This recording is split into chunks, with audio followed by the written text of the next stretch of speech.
السلام عليكم. هنعمل صينية بطاطس بالفراخ بتتبيلة جديدة ومختلفة، هتعجبكم قوي لو جربتوها. يلا بينا على الطريقة. استخدمت دجاج اليوم، القطعة المتنوعة حوالي 900 جرام. غسلتها كويس وصفتها من المية، قطعت عليهم بصلتين وسط شرايح رفيعة، وتبلتهم بالملح والفلفل الأسود وبابريكا مدخنة، وكمان بهارات فراخ. تقدروا تضيفوا أي نوع توابل تانية بتحبوه. عملت لهم مساج كده، وعملت للبصل الاول عشان ينزل العصاره بتاعته والريحه الحلوه اللي لما بندعكه جامد بتطلع منه. وبعد كده قلبت الفراخ كلها معاه مع بعض عشان ياخدوا من التتبيله مع بعض، وشلتهم حوالي ساعه قبل الاستخدام. جبت البطاطس بتاعتي، استخدمت 4 بطاطس، 4 حبات بطاطس وسط، وقشرتهم. الكمية دي كانت كويسة جدا مع كمية الفراخ. قطعتهم دواير او حلقات كده، تقدروا تقطعوها جوانح او تقطعوهم كعبات زي ما انتوا عايزين. بس تخلوا القطعة بتاعتها سميكة شوية، تبقى تخينة كده علشان هتقعد في الفرن شوية، ما تبقاش مهرية قوي لما تيجوا تطلعوها من الفرن. هنجهز بقى للتتبيلة اللي هتاخد صينية البطاطس في حتة تانية خالص، هتخلي طعمها مختلف عن اي صينية بطاطس عملتوها قبل كده. هجيب العلبة بتاعة الهاند بلندر، وهجيب معلقتين كبار من المايونيز، حوالي نص كوباية، وعليهم فلفلة رومي قطعتها قطع صغيرة عشان تسهل الضرب معايا، وشوية من البقدونس، وحوالي 3 فصوص من الثوم الكبار، وعليهم ليمونة معصفرة بتخلي طعمها تحفة. لو ما عندكيش ليمون مش مشكلة، بس لو عندك ما الخطوة دي جميلة جدا في الأكل.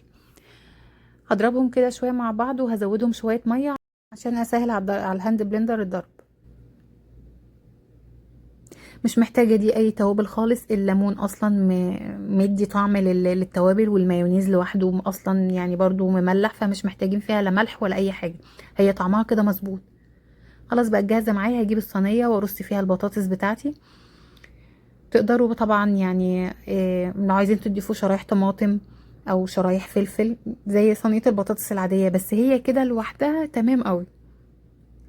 هرص عليها بقى الفراخ بالبصل بتاعها اللي احنا متبلينه.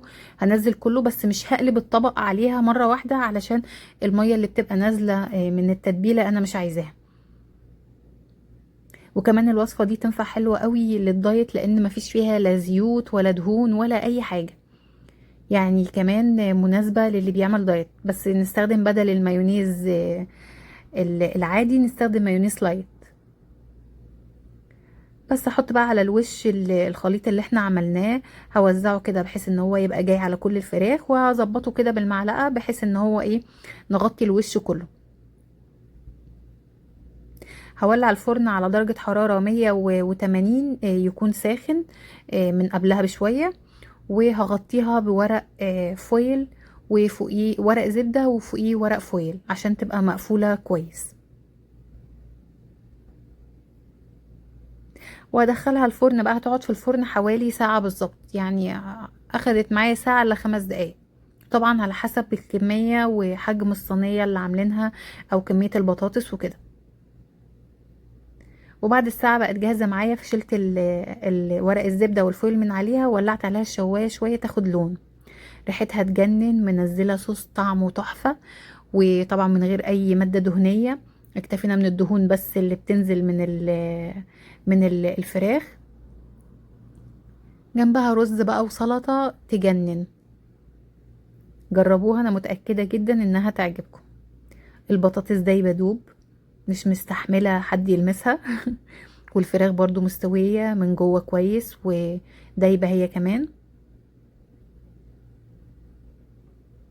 وبس كده. لو عجبكم الفيديو ما تنسوش تحطوا لي لايك، وتقولوا رأيكم في الوصفة، وتعملوا شير للفيديو كتير.